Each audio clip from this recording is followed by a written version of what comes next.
Welcome to the Better Together podcast, where we look for ways we can work together to advance the gospel of Jesus Christ. Today we have with us Bradley Mercer. He works in Columbia, Missouri, at the University of Missouri. He's doing what he can to reach students, in particular international students, with the gospel of Jesus Christ. So Bradley, thank you for taking the time to join us today on the Better Together podcast. It's a privilege. It's a privilege to be here. Thanks, Eddie. Now, how does a North Carolina boy end up in Missouri? What happened there? Well, I believe it was about the right people being placed in my life at the right time, divinely, of course. So over the years, I had been in many different situations and many different leadership experiences in the church and on missions trips, and I think through all those trips and all the experiences that I had, the Lord was ultimately preparing me for a multicultural ministry like this. He knew what he was doing. So Aaron Pontius kind of reaches out to you and you start praying, and next thing you know, you're living in Missouri. That's right. On the foreign land of Columbia, Missouri. There you go. There you go. Well, our listeners are probably thinking, well, big deal. There's a lot of pastors, there's a lot of people ministering in Missouri, but really your ministry is a bit different than what we see in most settings. Tell us what kind of ministry you have in Missouri. So yes, I moved to Columbia in September of this year. So I've only hardly been here for 2 months, and I've been here to serve the growing international student community at the University of Missouri. And it's a very diverse town. I came to find out, I was actually surprised, more so when I got here, but there are around 3,700 international students on campus, international students and scholars, and there's around 110 different countries that are represented. So it's a huge and ripe field. And right now, what this looks for me is exhausting most of my time between pouring into the relationships that I've already made, learning the ways I can best serve the international student community. And upon learning those things, navigating the best ways to fill those needs.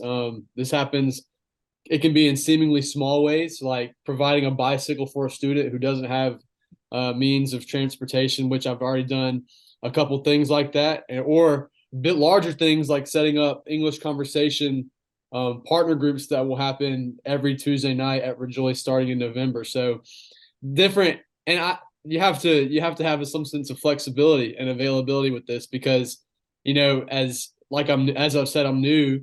God is continuing to open up more doors than I was aware of. So I'm definitely being flexible with it too.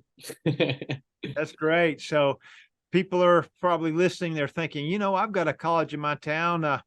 Seems like there's a wonderful they in the Raleigh area. I think they call them the Wolfpack. But anyway, they have that particular college has over 5,000 international students. Right. So as you think of it, if listeners, if they've got a college close to them, you mentioned 110 different countries there at the University of Missouri. They probably have something like that too, don't they? Probably more. So I'm listening and I'm like, this Bradley guy, it sounds like it's a good ministry. What if I wanted to do something like that at college that's close to me? What I know you're kind of new in this, but you've already gone through the fall orientation for the international students. We're midway through. We've already passed fall break and all of that for the college that you're at. What kinds of things could a church do to reach out to international students in their area? Right. Well, of course, I want to commend churches for having this kind of conviction, because as you can see, this is all part of the exponentially growing international students that are being sent from countries that we can't get into as Christians. They're being sent to our nation, and they're right here with us. So, understanding that I am new, though, people come up to me and that they hope that I have this secret formula to reach international students, which I'm still learning these things on my own. But I will say, you have to be willing to learn from the programs that have already been established, because in a sense, you have to remember that there's already people that are reaching international students, whether it be it from a religious standpoint or not. there are people that are already reaching them. And you don't want to reinvent the wheel that has already worked for so long. Does this mean you can't come up with something on your own later on? No. No, but I'm only saying that's probably secondary at that point. At least at this point, reaching out to those people and communicating with those people, it gets your feet wet and helps you to start building your own connections and being patient with your vision too. Because I moved to the field and I have all these dreams and aspirations in mind. Like I want to get things done yesterday. But I've definitely been learning patience in this season because there's people that have already been doing it for so long, Mhm. and they found great success in it. And That's most colleges and universities they yeah. have an international student affairs office of some sorts. Okay. Well, let's And stop there for just a minute, yeah, Bradley. yeah, First thing you mentioned is a lot of these students are from countries that we can't legally send missionaries to, and so let's just put that out there for a minute. Historically, I think the number one country's been China, but it looks like this year India passed China. mm, So we're thinking India, we're thinking China. We have other countries, even like I think number 11 is Japan. We can send missionaries there, but they're here. So that's the one thing you're mentioning is how a lot of people are coming from countries that we can't go to. So you're commending churches to want to reach them. That's a good thing. The other absolutely. thing you mentioned was getting involved. And I know you were about to go into that some more, but they could talk to groups like Crew. And it sounds like just examine with the college that's in their area what ministries are already there, and what you're saying is partner with them if at Yes, all sir. possible, if they've got something going. And then when I kind of stopped you there, you were starting to talk about every university has a international student group or whatever. So you're saying they should make contact with them. Absolutely, because I mean these international student affairs offices, they remember you're probably not the only one that wants to help international students in the community, and all these different outside organizations, student aids, volunteer opportunities, whatever they may be, they likely have a common connection with the International Students Affairs office. So, about getting in touch with them, getting their phone number, emailing them, being present there as much as you can, and that's if I can keep going on, like I can talk all day, but but Yeah, I will say you also have to have the personnel that is passionate enough to be consistent on and present on campus too. that's good. Um, So they need to go to the activities on the campus, uh, right, and what you're saying is, yes, go to ball games, but other things that would be lightly attended, but where right, you could have a better chance of getting to know people. right. So Because if the majority of international students don't have the means to travel, mm, proximity is important to them. So where are you going to find these students? Where you're going to find them where their work is at. You can't really expect them to be anywhere outside as often as you'd see them inside or in the grounds of campus. So, and I will say too, I'll add that it's important that you need to understand that you have to be the initiator in mm, this. You have to good. understand these students. They're from other parts of the world. They either don't know English, they speak English, but they don't know it well enough to approach you confidently, or they speak English very well and yet still feel a sense of seclusion from everyone else, so they are closed off. So you have to be the initiator in any conversation that you find yourself in, even if it's with like the International Student Affairs Office. At least this is from what I've experienced, and I don't mind being that person, but I know some people are not as not as open as I am when it comes to talking to people.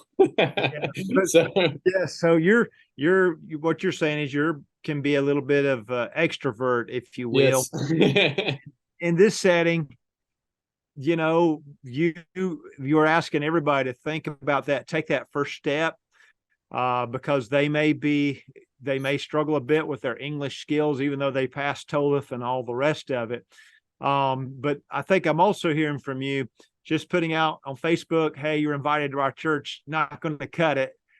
Most of them absolutely, yeah. really don't have transportation and so forth, Yes, uh, and maybe that can be some opportunities too, because really they're here for the duration of their degree. So they don't have anywhere to go over the holidays, over the spring break, and that and so forth, do they?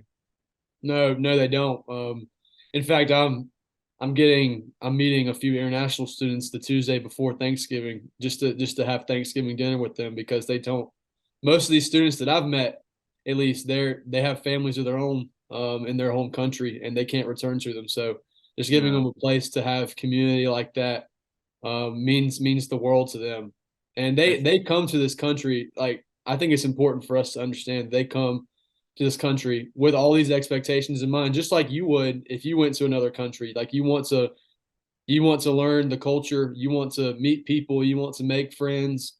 Yeah, they are searching for their education on the surface level, but there's a lot of things that are deeper that they want and they're actually expecting, but they just don't know how to get it. And you have the means, being the Christian person that you are, you should have the means to be able to do that and to meet those expectations with the that's gospel and with the love of Jesus Christ. So um, that's another thing that I would add too. It's just the value and importance and just being that person that is there for them and being consistent with them. Um, so yeah, That's excellent. So, if I can put it down in a nutshell, you're saying get involved at the university that's close to you. You're looking for opportunities to meet students. You're trying to link up with ministries on campus. You're trying to get involved with the International Student Affairs group on their particular campus. And you were talking at the end there about they may have like a bucket list of ideas of what they want to oh accomplish yeah, in America.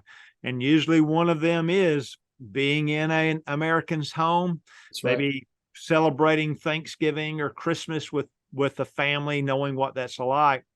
And I think I hear you saying that's an opportunity for our churches and for people to, hey, why don't you come over and we can, and then we walk through and explain to them what Christmas is. Right, absolutely, absolutely. Now, I know you use a little assessment instrument as a means of getting to know students as well. Talk to us a bit about that particular tool and how you've used it. Yeah, absolutely. um, Whenever I first moved to Columbia, obviously, I mean, I already shared that I had all these different ideas that I could do. But one of the things that I actually knew that I needed to do first was to um, how can I best? I was asking myself the question, how can I best to get to know or how to serve the international student community here?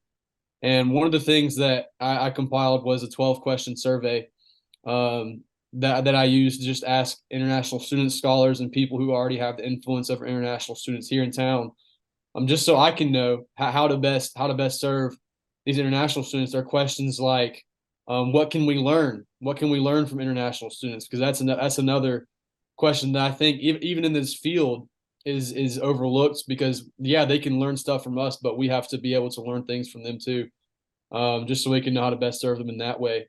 Another question was another question was how how can we meet the needs of students who are emotionally or financially stressed, things like that, that really help you to understand, okay, this is coming from the perspective of an international student. Mhm. So it's really That's good. helpful, and I've been able to learn things that I didn't even think about. Obviously, the biggest need is English, but there's other needs out there, like international leadership conferences or something like that need to be put on. Things like that, outside the box, things that you would never even think about. And it and this is a survey that I would love to share with anyone who's trying to start an international student ministry of their own. Excellent. Um, Very so, good. and I think it's also important to remember that with this survey, you shouldn't have in mind at first that this is to get international students in the church doors. Mm. This is to build relationships with them and to build that trust so you can then share the love of Jesus Christ with them. And then eventually, yes, I think inevitably they will get to the church doors because that's something that comes from the relationship. Mhm. Um, so I think that's important to remember too.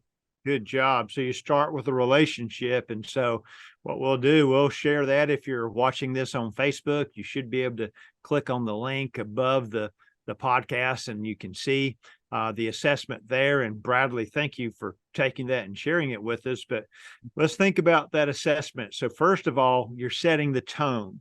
I'm looking at what I can learn about you so that I can help you. And so also, though you're setting the tone, we want to learn about you. So that's a good lesson for all of us. Tell me about your country. Tell me about your family. Tell me about what the food was like where you were at. It sounds like you're doing this survey to learn more about the person, which shows your interest. It's kind of like you got to know your neighbor to love your neighbor, right? So you're using that survey in that way.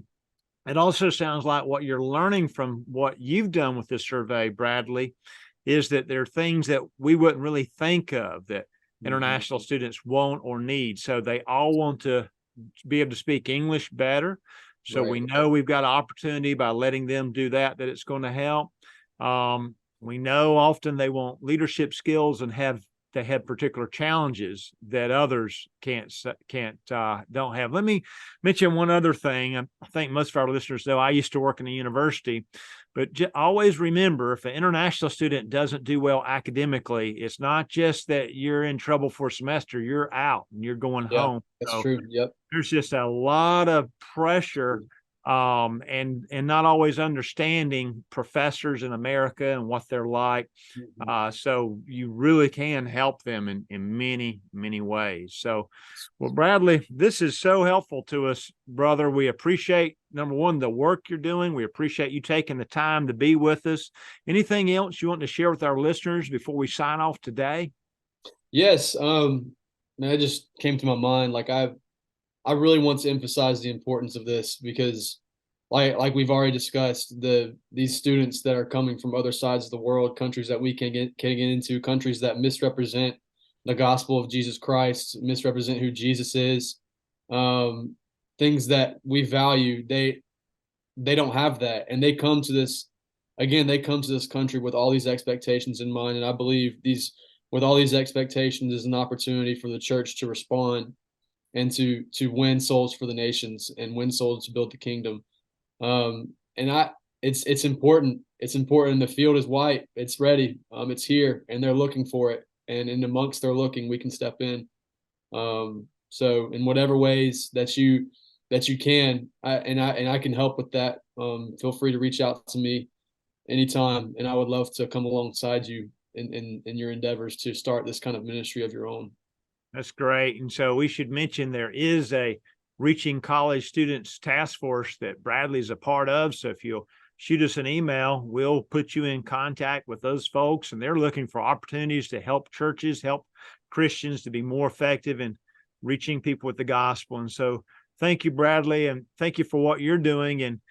And you mentioned there at the end, what an opportunity. So these students are going to go back to their countries and they're going to be leaders in their country. Right. So if you've reached them with the gospel, who knows what will happen when they go back over a generation of time, what kinds of influence they may have. So we encourage our churches to think about this and take advantage of this opportunity the Lord has given us. Thank you, Bradley, for sharing with us today, my buddy. It's my pleasure. Thank you.